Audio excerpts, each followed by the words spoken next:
Well, those who are out in the highways and the byways outside, if you'd like to come in and join us, I hope you'll be able to see all of this on the screen. We've done this 2 times. This is the 3rd time. I guess they say that's a charm, right?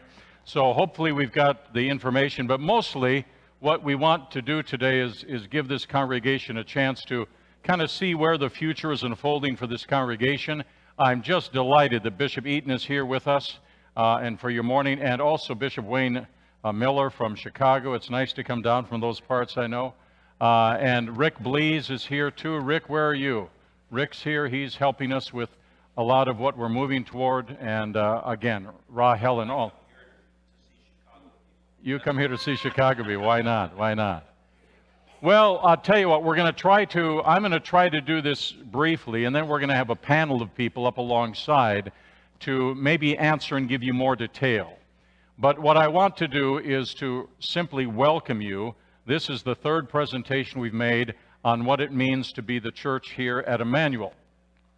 The purpose of this meeting is for clear communication, all right? There is something that sometimes people think they communicate clearly, but it's actually an illusion. So we're hoping that this will be something for you that will be quite succinct, and if not, we'll have question and answer time for you to seek further detail. Emmanuel is committed to a Christ-centered, mission-focused, and a congregation that tries to operate with excellence. And so just be aware of that as we move forward on all these different aspects. The agenda today is very simply to speak about Emmanuel Communities and the work that's occurring out on Oilwell Road. Some of you have been out there, right? Okay, and then the other is to talk about Emmanuel Academies, a 5-year pastoral leadership program, and to also answer any questions that you may have. This is the mission statement of Emmanuel Lutheran Church. We've had it for some time. We are a Christ-centered community where God's Spirit transforms lives as we worship, learn, love, share, and serve. And all of those things link together as we are a people of God in this place. This is the landscape of our congregation. Now, I want you to notice, and believe me, I don't have a real steady hand, so the dot might shake a little bit, but here is the downtown location. We are celebrating 60 years in March of the ministry here at Mooring Line Drive. And then, of course, people from Pebblebrook, welcome. You're out there to the northeast at the intersection of Immokalee and Collier Boulevard. And that is a turning point for this community in terms of population growth. And then here is our site out in what's called Oilwell Road. We have 40 acres there. This is a development that is called Rural Lands West, projected to be twice the city of Naples, twice the size of the city of Naples. So we're looking at probably 250,000 people coming into this area in the years ahead. So we are located in some tremendous arenas for activity. Emmanuel Lutheran Church, I want you to be really clear on this. The stewardship of this communication is vital, but what I want you to be aware of is that the churches, and when I say this now, I want to talk first about the congregations. Emmanuel Lutheran Church here at Mooring Line and the Pebblebrook congregation. These congregations, the sole support for these ministries comes from the tithes, gifts, and offerings that are pledged during our annual campaign. And we will start that right after the annual meeting on the 28th of January for 3 Sundays. But again, make note that these monies are for use within the congregations. Now, alongside that, I don't know who put this on, but I remember Lou Holtz, and he said, in this world, you're either growing or you're dying, so get in motion and grow. Well, there's a lot of theology that could be unpacked there probably, but, it is the case that we find churches that are dying, right? And it's really unfortunate when sometimes a pastor is called to actually put a congregation to rest. So what we're trying to do is be very intentional about growth, and we have to actually decide to grow in order for it to happen. So we are using as our theme here as we go into the next year again, that we're going to grow through engagement. Now, it might be hard for you to see all this, so let me just give you a highlight. In the downtown location and at Pebblebrook, we've had some highlights this past year. One is that we hired Dennis Russell. Of course, he's given his time free. He used to work with QVC, so he knows a lot about business, but Dennis, he's over in the camera. He is volunteering 3 days a week to help do all the things that I don't have any idea in terms of what I would do. So thank you for Executive Director. We've got 2 pastoral residents. Now, Ian is not here, is he? Right now, Ian McMichael, he's coming back from Mexico. Will Kittinger, you're here, of course. And alongside that, we have a new Associate Music Director, Colin Hart, you heard, and his wife, Emily, is with our children's ministry. We have a new engagement directory. I hope you've all picked that up for what we do in this place. Saturday evening services now are at Pebblebrook, and those are being done in English alongside the Spanish service on Sunday morning. We have a new website, and people are already saying it's a big improvement from what we've had. So go on and take a look at it. We want to make sure that we're not advertising something that happened in 1999 and haven't updated, right? All right, park construction is underway. If you haven't been out there, you need to make the trip, but we'll show you a little bit about it. Hurricane Irma, we didn't expect her to arrive, but it's slowed us down a little bit because of the facility damage, some increased expenses. So we didn't have much of a chance to communicate to the congregation during that time. So we're making repairs and we're moving forward. And then we have a real enhanced focus on welcoming, engaging, and becoming the church that reaches out into the community. We've had, call it some significance that's occurred, that we've had some move up in attendance in the past few months, of course. Over last year, the pledge giving is up, and we've had more baptisms in 2017 than we had the year before. So we're being, again, more intentional about invitation and inviting people into the body of Christ. Now, I'm going to try to say this in a way that gives us some connection and yet separation. Emmanuel Lutheran churches, Mooring Line Drive in Pebblebrook, we are one church with multiple sites, fostering faith formation, community, and worship. Now, alongside, these are the new entities we want you to come to understand today. One is Emmanuel Communities, being formed as a not-for-profit, and also Emmanuel Academies. Now, these are, Emmanuel Communities is chartered for the development and management of the park out on Oilwell Road, with partners and integrated services. And we'll tell you more about those partners in the community. Emmanuel Academies is pursuing faith-informed educational initiatives. We are all tied together in the faith mission and the Great Commission that leads us as a congregation. Here's something about the funding and governance. Now, I mentioned the support for our churches through the annual appeal. Emmanuel Communities and Emmanuel Academies are both supported by intentional gifts and grants. You might even call it second mile giving. But both of these boards are governed by a board of directors, and the bylaws says that at least 2/3 of those members are from our congregation. The funding, Emmanuel Communities and Emmanuel Academies is not funded through the church's budget. So if you look, the community ministry in Oilwell Road and the theological education comes from donors that are specifically interested, and we are going to ask that you would consider this for your future giving. There is also added value, but not cost to the congregation, because as these entities move forward in the future, all of the improvements on Oilwell Road, that really comes back to Emmanuel Lutheran Church in terms of assets. And of course, the theological education program, this also will create assets for our congregation. And I'm also going to say not only education for future leaders, but increased education within our congregation in terms of opportunities.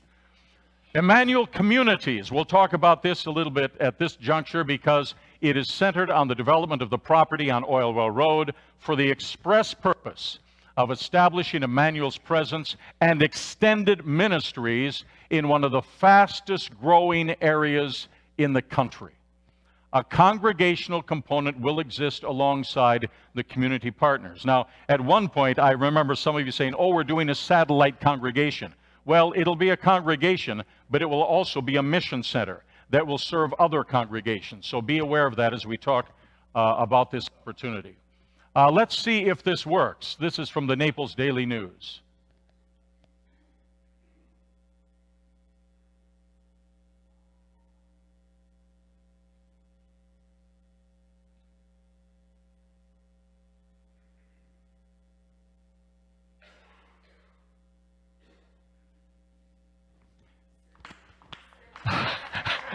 Doesn't work. We'll go on. That's Johnny Carson T for 2. All right. Let's just talk about the phases. If you look at them, this is phase one, and it has a recreational field that is already just weeks away from being able to be used.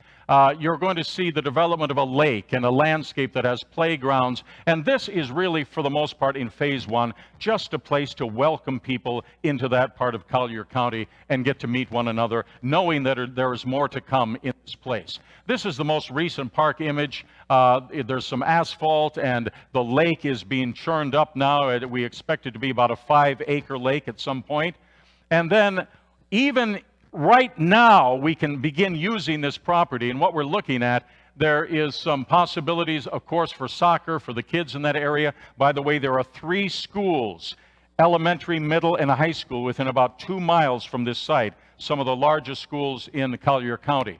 And Dee Schluker told me this past week that by the time we come to Easter Sunday, we might have a mini pavilion out there to do Easter sunrise services. So that can happen right now. When we get into the rest of 2018, we know that healthcare services from South Florida is going to bring mobile units out there alongside.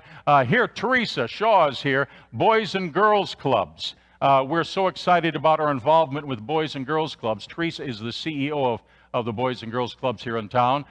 We have Harry Chapin food distribution. We're going to have farmers markets, and so we will make immediate use of this land to be a community partner. The future components of this development include what we're calling a worship pavilion and a mission center. The point of this is to put together something that has some cost effectiveness, but that can be used by the community in many different ways, 7 days a week. So it will be built with and alongside community organizations, the congregation, nonprofit partners, to help bring vibrant, healthy community to that area. Here are some of the select partners. We've had these conversations with. So I'm again going to talk about the Boys and Girls Club in the center. We've also, if you go around, New Horizons after-school program already at Pebblebrook, the Harry Chapin Food Bank, Grace Place. I see Mark over here, Feebrink. I'm on that board as well.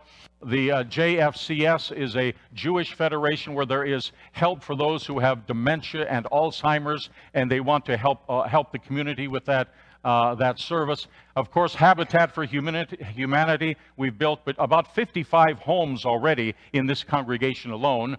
St. Matthew's House has a long history with us. Collier Child Care, which is part of our child care here at Emmanuel, and Housing, Education, and Lending, which Michael is involved with. There's going to be a whole new infrastructure for housing for the area to the northeast.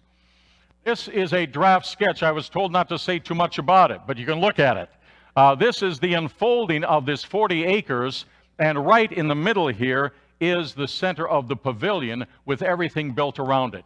Now, it is the case that in April or May, we are going to bring together all of our community partners and have what's called a charrette for 3 days. And that will mean that the partners will work with us to define our purpose, our structure, and our sustainability, how we will work to make this stay on the landscape for the years to come. The next steps, of course, are these church and community planning workshops. In the spring of 18, we will start using the park as shown earlier.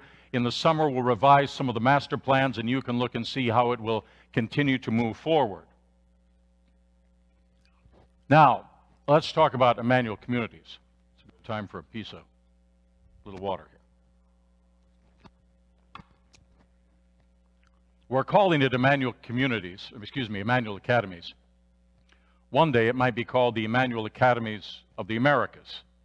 Thinking big, all right? But this is what we feel is a possibility for us in this place to be catalysts for the Great Commission to fulfill Christ's mission for the world.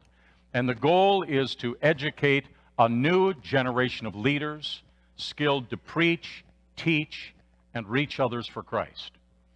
Now, let's look at some of the who, what, when, where, why, and how about the Emmanuel Academies. The who is again centered on developing leaders for the 21st century. Congregations are struggling to find skilled leadership. Right now in the ELCA, there's not enough clergy for the future, as we understand, and there is voids in many cultures that we have discovered and have been blessed with now with our Latino community and the development of our ministries with the leadership of Pastor Jose Lebron, but he was hard to find.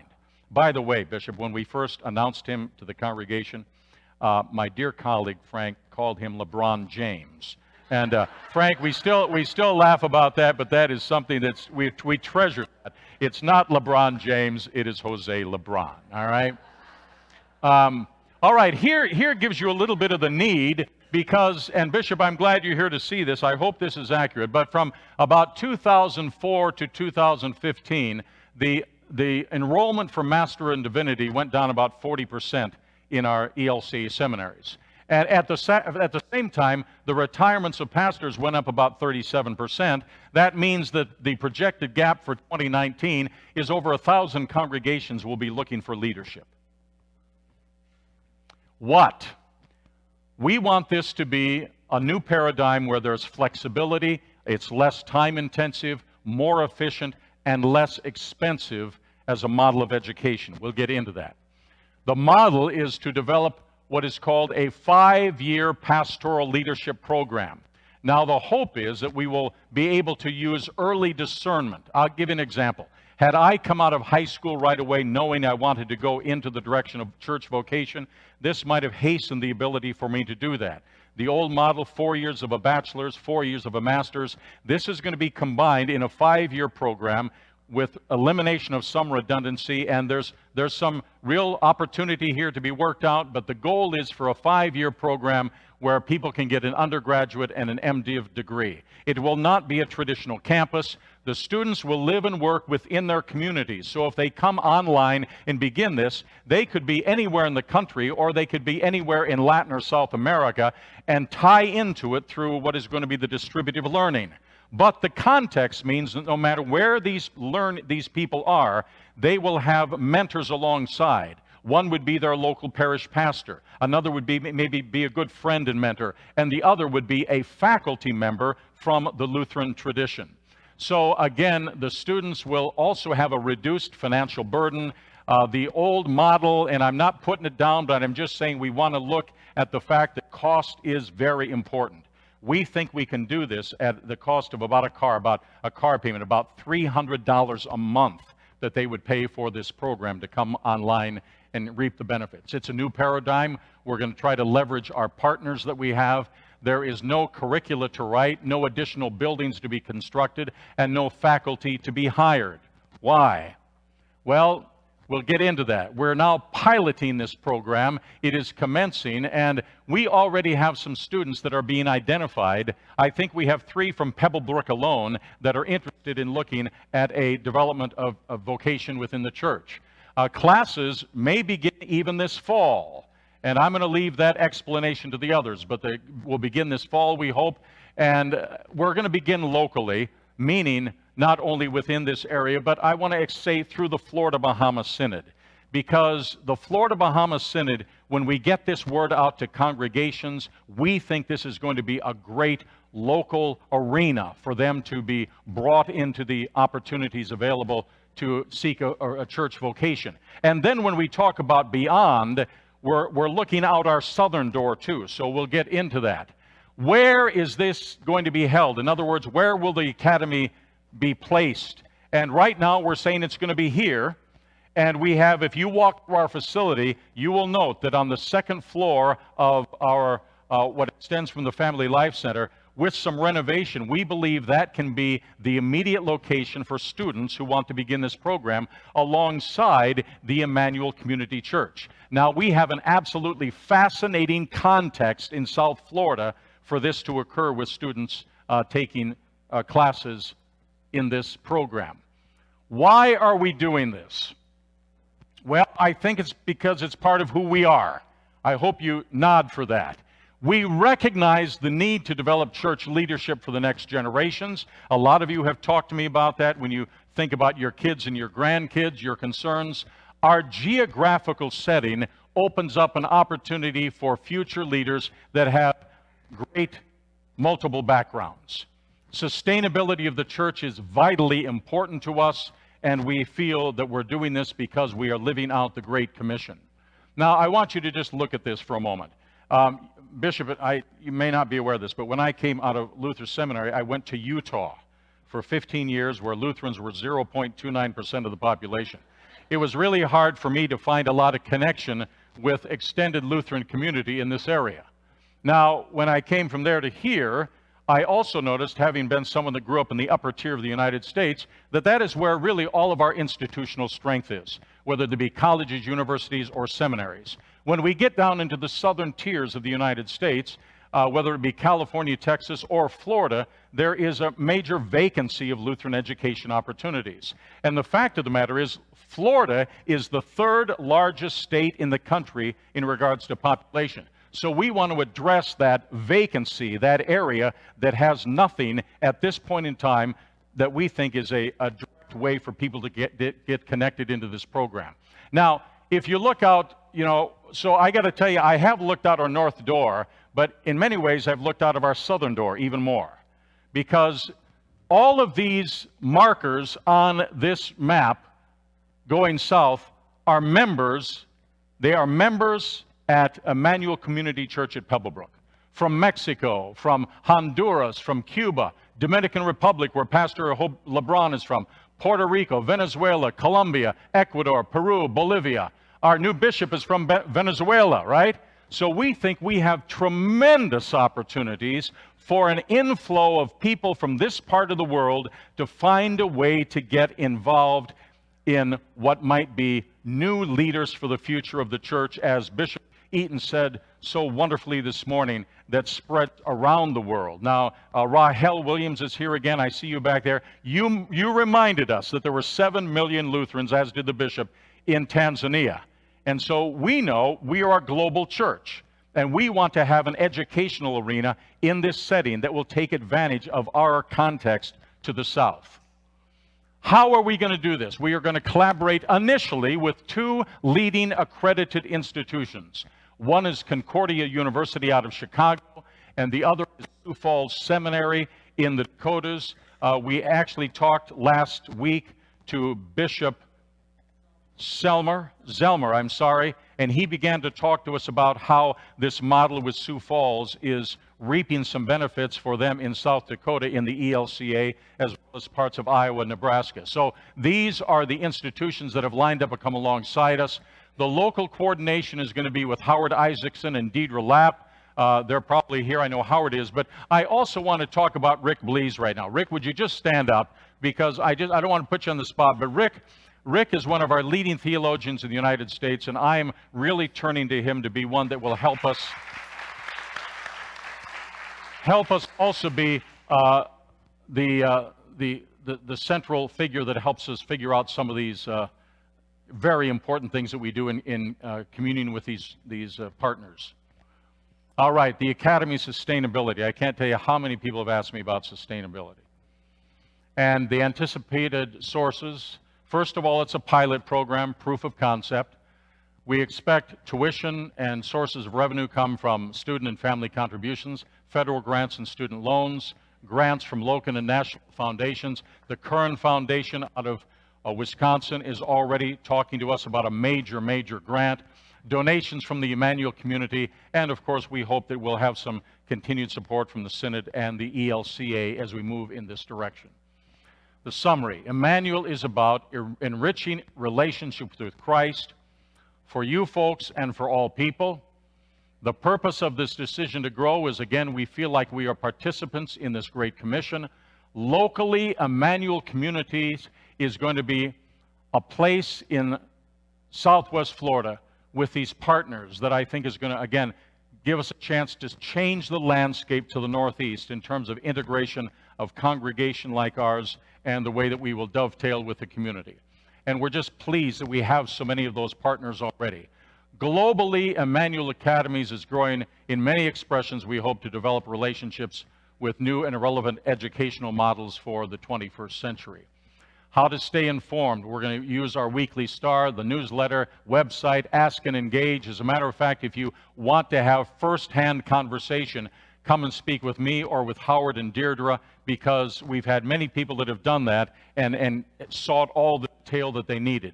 On the 22nd of March, we are going to have another event, And so I want to thank you for your listening to this short presentation.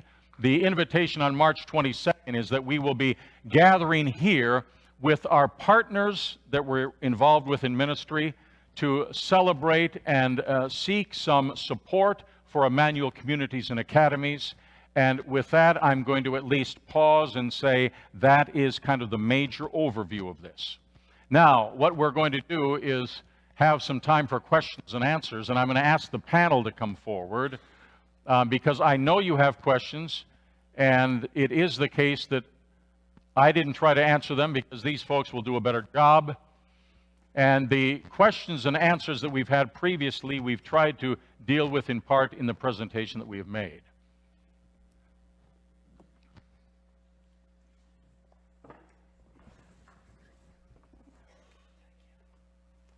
Okay, this is of course is Howard Isaacson, who is helping with the academies. Dennis Russell, who is our new executive director. Nancy Dick, who is on our church council and also involved in the academies, and the president of our congregation, Peter Wasmer. All right. Anyone that has a question, you can speak. Okay, now okay, you've got your mic. Yes, June. Okay. Is it for swimming? And if so, will there be a lifeguard? June is asking about the lake, the 5-acre lake on the park. You want to talk about that? The lake is not for swimming.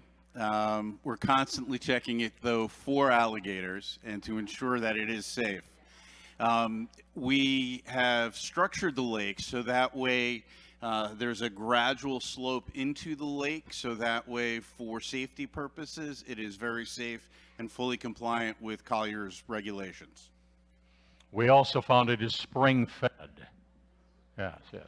All right. Next question. Yeah, Karen. Okay, we're moving kind of fast on the Emmanuel Academies. I guess I would question, does our partnership with the other, with the school in Iowa, or where was it, North Dakota, does that serve to have accreditation?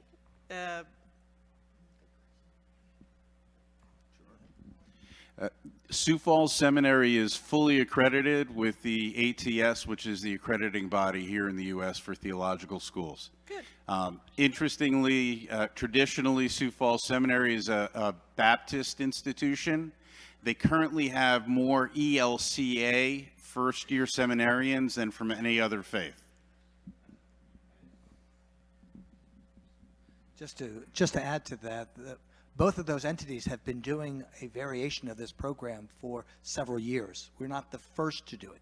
We are being able to marry it here and bring it to Southwest Florida and Florida in general. But they have been doing this, so it has been tried there. I think there's 107 students currently in the South Dakota, the Sioux Falls Seminary, and Concordia has been doing this for quite some time. Yes, Bishop. You've got a strong voice, sir. So just an observation and a request, I think, as much as anything. First of all, let me say, for me, as a potential partner synod bishop in this, that this is very exciting, groundbreaking work. I just want to thank you and affirm this as being a need. One of the things that people, I think, don't always talk about, my church-wide colleagues will probably get tired of hearing me say this, but I think that when we look at the issue of a shortage of leaders, one of the things that I struggle with is not only the shortage of leaders, but the fact that a lot of the congregations that we're calling them to lead are not sustainable organizations over the long haul. And so we could be calling people into failing institutions in such a way that we're not really giving them a very bright future in ministry. So what I really would like to ask, and you may have already thought of this, I'm hoping that as you develop this curriculum, that part of what you will be teaching people to do is what you are doing here at Emmanuel organizationally and institutionally, because I think that the parish model that you are actually building here is the parish model of the future, at least from my perspective as a Chicago bishop. And so I want you, not only your leaders, to be mentored by people who know how to lead traditional declining congregations, but also can bring in a leadership savvy and experience that will help the institution grow generally. Great. Thank you for saying that. I wanted to address it from an overarching philosophical perspective. When when it was brought to our attention that we were going to engage in a process of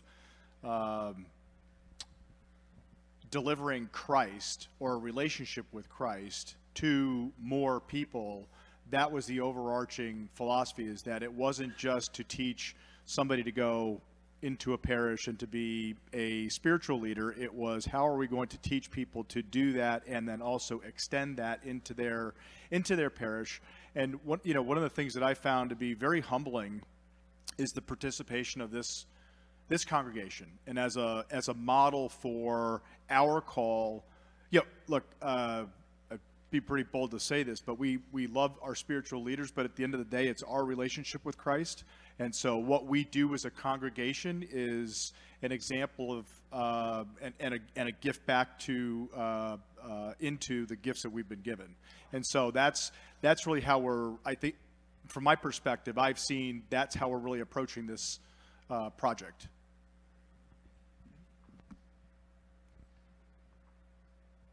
Please ask questions. Back here. Here's Share.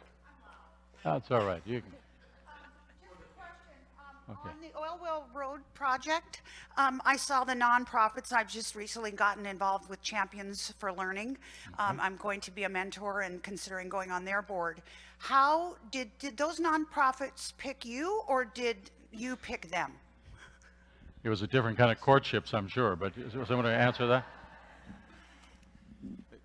Many of those relationships have evolved over numerous years. And they're focused on bringing resources to that particular community. And I commend you on the Champions for Learning. Actually, I chair the selection committee for the scholarship program. So it's a phenomenal program. What we're looking at doing is establishing a core of not-for-profit partners and effectively expanding that as we move forward. The key at this point is keeping the group manageable. The other thing is we're doing what I think the ELCA has always suggested, which is more of an accompaniment model. We come alongside these community organizations, knowing that we learn from one another and share responsibilities together. Yeah. Okay, more questions. Bud, way in the back.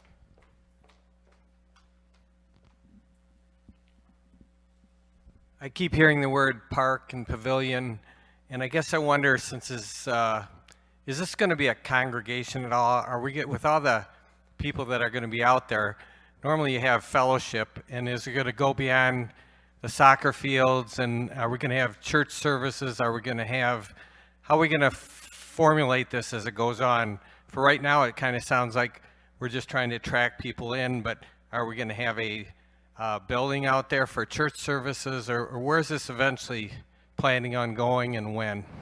Well, I'd come back. Let me say a little bit about it, because if you saw that development, the pavilion was right in the center of the park. And we call it a pavilion, but it's going to be the worship center for that community.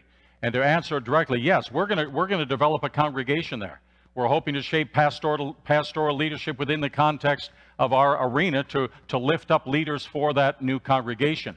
And I think the other thing that's been important is that in order to move forward, congregations not only serve Christ in one another, but they become kind of litmus tests for whether or not the way that we function actually works in the lives of people, Monday through Saturday. So yes, Bud, we are going to have a congregation. It's not going to be something on the side, the edges of it, but it will be central in the development of that park with other community organizations alongside. Does that answer it? Okay, worship is central to our development. Jose. I'm sorry if this sounds like a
the other thing about this talk about kind of the quote park, I think it's the case that many people that are maybe seeking a faith community still find churches to be built kind of like fortresses. They don't even know how to get into them, so to speak. What we're trying to do is just develop an open atmosphere for the community in that area for people to come in and get the services that they would need, that they would seek elsewhere, or to just come in and enjoy the beautiful area that will become.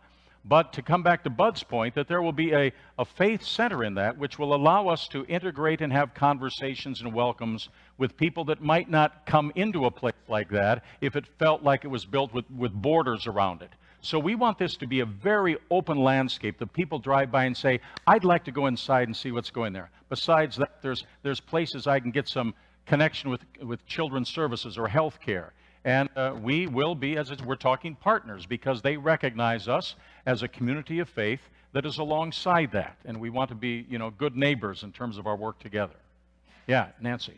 Many of you have been out to Pebblebrook, and where the Emmanuel Community Church is located. It's a storefront church. So many amazing things are going on there. We have adult English language classes going on. We have a wonderful after-school program that we started a couple years ago just at one of the schools, and now we have it at our own site. We're bursting at the seams over there. So, people are just coming in and wanting to know what's going on, and again, that concept of open door, what do you need, standing with people in their assimilation to Naples and being there for the future where all the population is going. So, really exciting. Gordy, did you have a question, Gordy? Can you? Oh, okay. Who?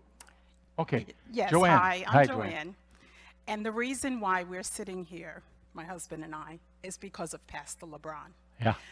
We were looking on the East Coast. We're snowbirds. We were looking for a property in Florida, and we weren't too happy with Miami because we're from New York. We didn't need New York with the beach on front, so we said, okay, let's look at Southwest Florida. And we did, and we sat through a sales presentation, and it wasn't until the salesman mentioned, and we live in Del Webb, it wasn't until the salesman mentioned that there was a Bible study club that we said, where do we sign up? So Pastor LeBron, thank you for starting the Bible study club. Fast forward, Del Webb kicked him out.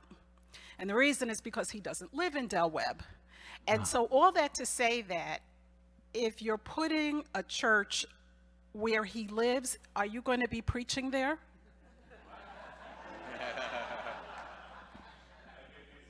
It's a 15-minute So will difference. you, by the way. Joanne, you're going to be preaching there too, I'll tell you that. I'm just saying, you can attract people like us, you can attract a whole lot of other people like us, and I think that's a wonderful blessing. Wonderful. Can I, one thing, Joanne, I wasn't kidding when I said we're hoping voices like yours become the proclamation of our community. So thank you for that. Tom. Listening to both Pastor Jose and Nancy, to be able to tell our story one at a time to people when we're out there, it's a simple suggestion, but has there been thought about putting some signage that doesn't mention our church, but just this is a place for Christians to gather, and we hope you'll enjoy God's bounty and joy with each other, just so that anyone who goes there when we're not there will see that it's not, there's a Christian base to that facility being that day for them. Absolutely. We've got a couple of prototype models that we're looking at, and as they get a little bit further refined, we will share them with the congregation, so that way something that is appealing and welcoming to everybody is chosen. Signage. Whether it be permanent or not, that I'm not sure, but we will certainly have temporary signage up within the next 3 to 6 months.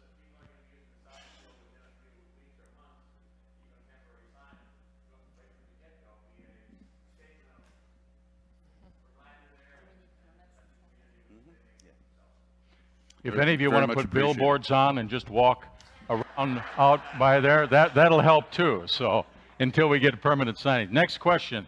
Gordy's got a question here.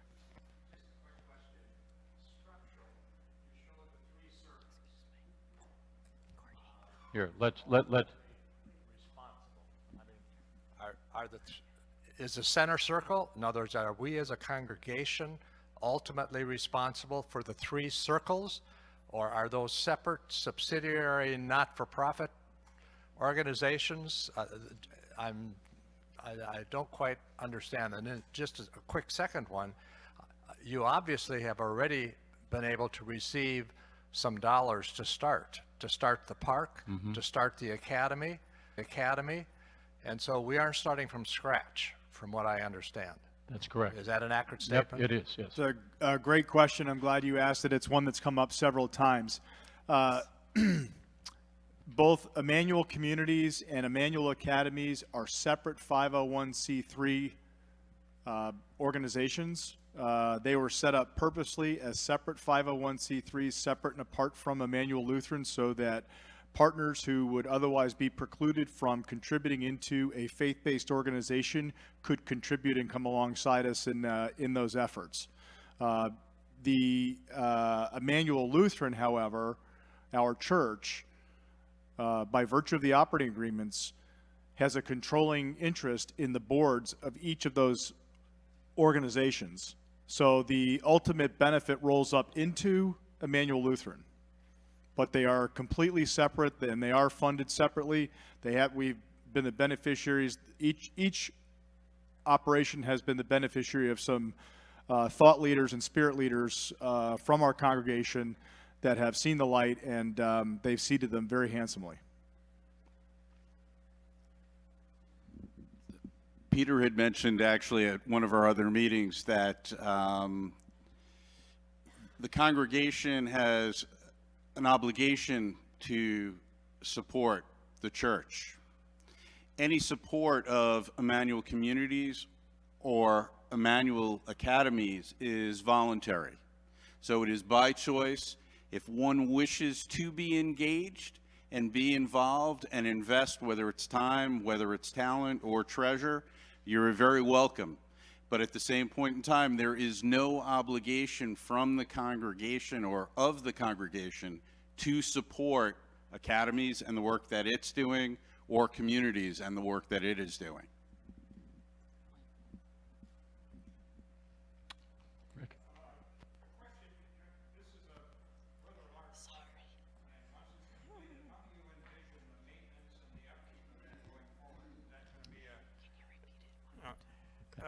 My question was, it's a very large project, and as it gets completed, how do we envision the maintenance of the park and the upkeep of the park? Is that going to be our responsibility? Will they be employees of ours?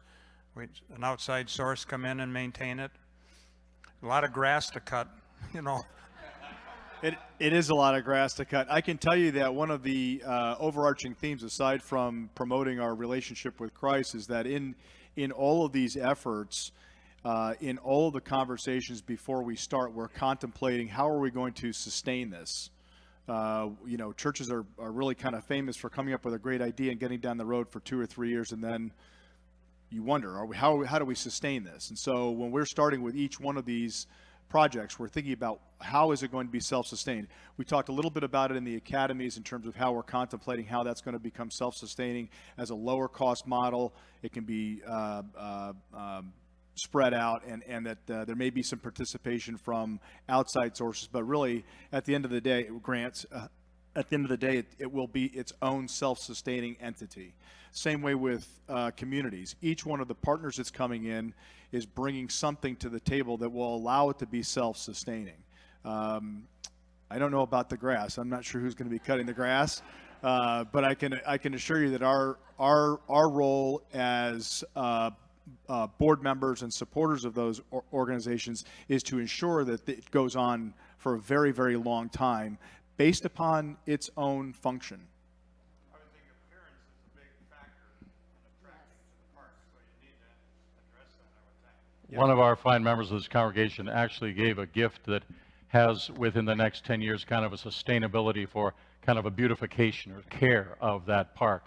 But that's already alongside. We thank them for that. Sundance, thank you for that wonderful gift that you made to this project. And the other thing then is we hope it to be ongoing, as Peter said, sustainability with all involved. more questions. We want to keep them going here for, we've got another good 10 minutes. How do you plan to measure the success of those two programs? Well, say it again, Leonard, say it again. How do you plan to measure the success of both programs? Thank you. We will be starting with proof of concept. So pilot programs, pilots, small handful of students, both at the undergraduate level and also at the MDiv level. We will be working closely with the administrations of both Concordia University Chicago and Sioux Falls Seminary and faculty to ensure that the students are staying on track. We are actually going to be riding on the coattails of others who have been through this. We had a conversation earlier this week with Bishop Zellmer out of South Dakota Synod. And they have been doing this for 3+ years with Sioux Falls Seminary and have learned many lessons already. And so we will not be hopefully relearning those lessons, but we will be taking from what they have already learned. But we'll be doing ongoing assessments, similar like what we're doing on the language learning side, where students are assessed at the front end of knowledge and every 10 weeks effectively as to what are they learning and what do they want to learn and what do they need to learn to assure success, that we can effectively come back and report to the congregation and say, hey, your dollars, not as the congregation but to the donors, your dollars as investments are producing these returns and these are our successes. Measurability of success is very, very, very important.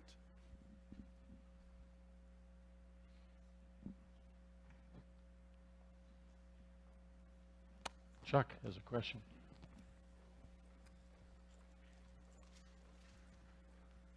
Five more minutes we have, so I hope that's helpful. Alongside Emmanuel, you've created two wonderful opportunities for giving in our concept within our church. My question is, have you addressed or is there concern that that people will see opportunities to give to one of those dilute some of their giving to Emmanuel's budget? Yes, and March 22nd, we have a separate function that's going to give more detail about these two programs, the academies and the communities, so that those individuals who are interested, we hope you are, we hope you find this to be intriguing, that this could be a legacy that you could give to those two entities to really expand our relationship with the community, expand our ability to help the kingdom that we have. We will start a stewardship drive to support this church. It all centers around this church. And we want to ensure that we're delivering the quality services and adult education and other programs that's going to make you more engaged and wanting to be more part of this. These other two entities, we want to provide information for you. It'll be later in March. Originally, it was going to be in November, but the hurricane stopped that, so we've moved it to March in order to provide you, again, with a little bit more insight, a little more detail, a little bit more involvement that you wish to be part of. We hope and pray that will be the case. And there will be opportunities for individuals to step up and to provide funding or your time or your volunteering, all that you can offer, that you can help both of these. And we're going to need boards. They're going to need people who are going to be on the ground doing things. So yes, there's no shortage of opportunities here. Two more, couple more, keep going.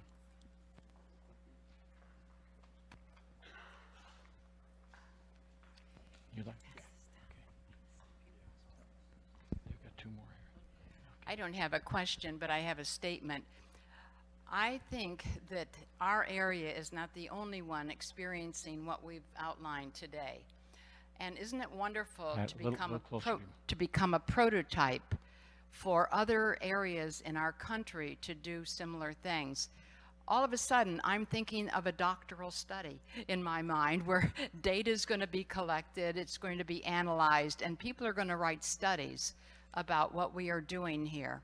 So I'm seeing it as a prototype, but I also want to refer to a sermon that Pastor Steve gave probably a couple months ago, where he made some reference to a book, Halftime. I don't know if you said that or not, but the whole concept was moving from success to significance. And so I am challenging everyone here to not only feel successful in our home parish, but to see ourselves as becoming more and more significant. Now hold that second. Tom was the one that gave that idea to me. Oh, really? So thank you, Tom. But the other, I need to introduce Pat and others who are on the Academy board. Would you at least stand? Pat is the chair of our Academy board, and all of those. Thank you. Pastor Lee is on the board. George, George, stand up. Anybody who's on the Academy board. George Waterberg, Jose. So thank you. You just heard from the chair of the Academies. Okay, Frank. I just was listening to what you were talking about for the future. You're already involved. A number of you gave money to make it possible for the resident pastors to be here now, and they will be here for the next 4 years. There's 2 that'll be for this time and 2 more, and it's already paid for, and you get to see what in the world we're talking about while we're at it. So it's already a model that's existing. Great. The other thing, let's introduce the Emmanuel Academies board. Emmanuel Communities. Peter is the chair of the communities. Are others here today who are? Michael, Janet Anderson. All right.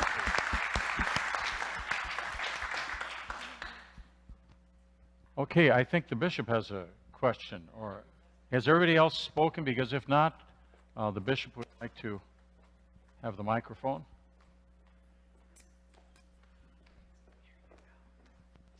Well, yes, certainly we'll be watching this across the ELCA. As Bishop Miller pointed out, and as you've discovered, a single way of planting new churches or growing communities does not work anymore. And the idea of parachuting someone into a community, knocking on doors, and 3 years later you're sustainable is not going to work, particularly when we're working more and more to establish congregations amongst people of color and in other cases amongst people in poverty. But you know, if even with a wonderful growing community that you have here, it just takes more than knock on doors, 3 years, got an institution. So this is very exciting, and we need to look at these examples, not just your congregation, but other congregations across the church where large membership congregations are very good at starting satellites, and we're trying to learn from them.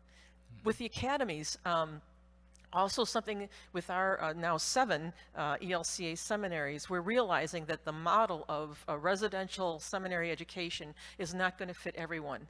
It's not going to fit even half the people. And the cost, especially the student loan debt that students come to seminary with and graduate is crushing. They could come out of school with as much as $80,000 of student loan debt, which hampers their ability to talk about their own stewardship or encourage people to tithe. So we see that. Or they're nervous if they were to say something that they felt was consonant with the gospel, but people would say, well, we're not going to give any more money to the church, that, you know, they got $80,000 in debt and a family to feed. So we have to change our model and also to become more flexible. This model, it's intriguing. I'm glad that you're looking south, because we did have, the Lutherans did have a seminary, Esadet, in, I forget which country in Latin America, that's closed. And so we desperately need seminary work for the churches that are emerging in Latin America and the Caribbean. An observation, and then I have a question, or actually an offer maybe. Concordia University in Chicago is a marvelous institution, a very high quality institution. I don't know much about the seminary in South Dakota, but now we're going to have a Missouri Synod institution and a Baptist seminary training ELCA pastors. Well, you know, I got nothing to say. I didn't go to an ELCA seminary either, and they made sure I was Lutheran in my candidacy committee. So how can we, the rest of your brothers and sisters in the ELCA and our seminaries, colleges and institutions, how can we walk alongside you to make sure that whatever potential gaps in confessional theology or Lutheran, our particular way of telling the Jesus story are met? Because I know you're going to do this, you know, no matter what, which is, yay, good for you. But we have a special way of telling the Jesus story that's different from the way other denominations or other Christian traditions have. And then also, I think you are looking at a competency. What do you call those? Yeah, competencies. And I certainly hope that you're going to teach these people how to be managers of small nonprofits, because that's something we're not good at. But competencies are not the only thing that we need from our leaders. We really need them grounded in Lutheran theology and tradition, and how can we walk alongside you with that? So, thanks. Part of my response, I was talking to Rick Belize about this last night, because I, too, have that concern that we stay rooted in what you proclaimed this morning. And you need to know that the conversations, with Sioux Falls and with Concordia were partners that came forward that had platforms that we thought were very available for our use. But we have been connected to the ELCA seminaries and colleges, and will continue to be. We've worked with Wartburg, and we've had a lot of the seminary presidents and university people down here. So we want to broaden that and find ways that as a congregation we will continue to integrate together to ensure that we are coming alongside what your concern is. That's right. But it is the case that, as you said, a platform in this part of the country is essential. And so we're going to start out in that way, and we will modify as we go, but carry those same concerns. I forgot what the other part was. That was it? Okay. Okay, good. Well, yeah, Rick Belize, you've got a comment, and then Dee. Yeah. Go ahead, Dee, you talk first here. Yeah, Dee. Yep.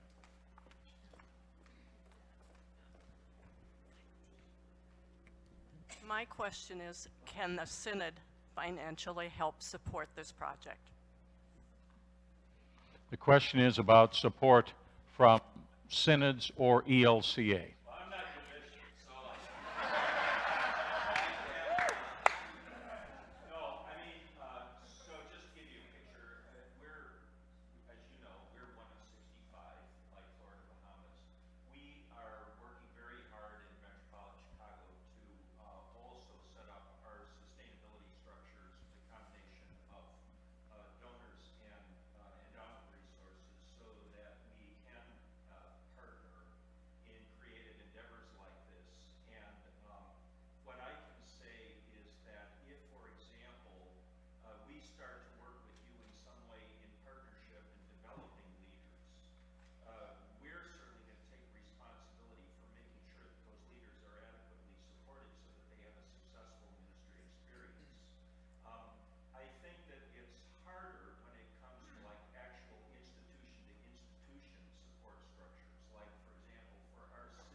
Well, yeah, Rick Belize. Let's have Rick.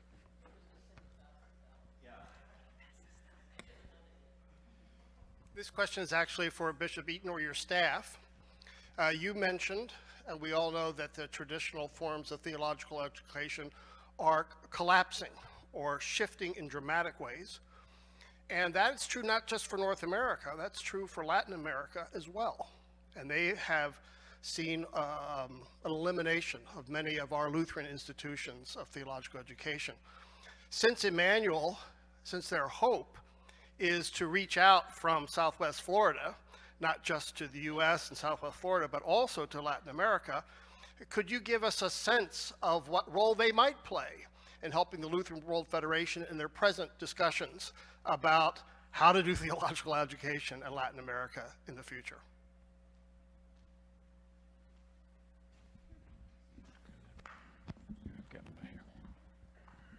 Thank you, Dr. Belize. You're right. Isodet Seminary closed. And so there's not a seminary education delivery system in Latin America right now, Lutheran, let's say. In Puerto Rico, the seminary there, which is actually ecumenical seminary, that's also in a difficult position. So it's critically important that we partner, and it'd be great to do it with the Lutheran World Federation, but I also know that Dr. Steinke at your former institution, she's very interested in how do we make Spanish language and theological education possible, not just for those of us here in the United States, but also in Latin America and the Caribbean. So yes.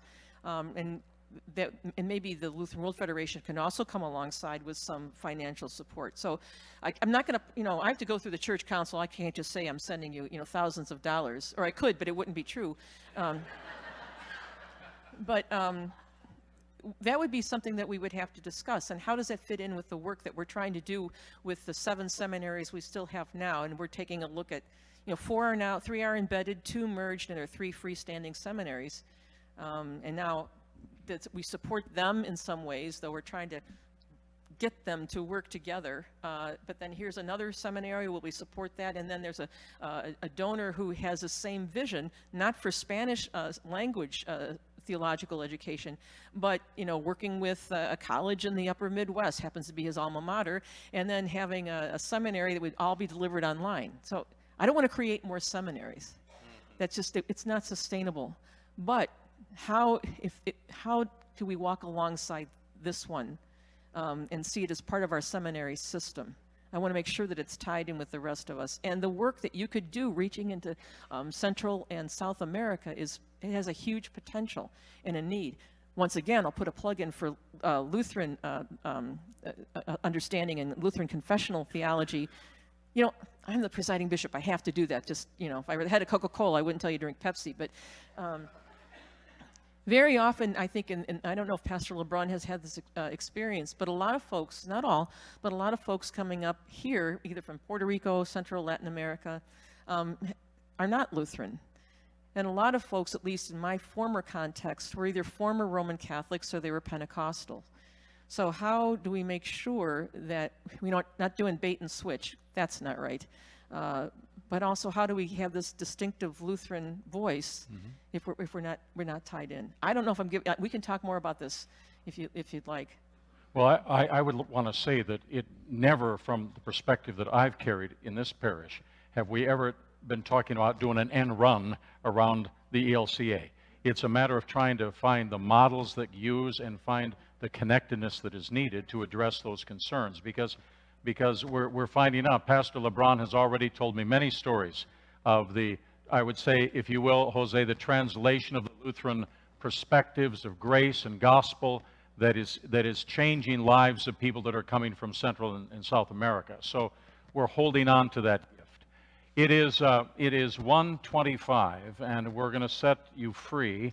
Thank you. If you have anything else that you'd want to converse about, then I'd ask you to, send us an email or call us. And the other thing, I'm going to ask Bishop Eaton would like to meet with some of the leaders, meaning the church council, staff members, and the members of the Academy Board and the Community Board to have a little more ongoing conversation. So thank you, everybody, for coming, and appreciate your response.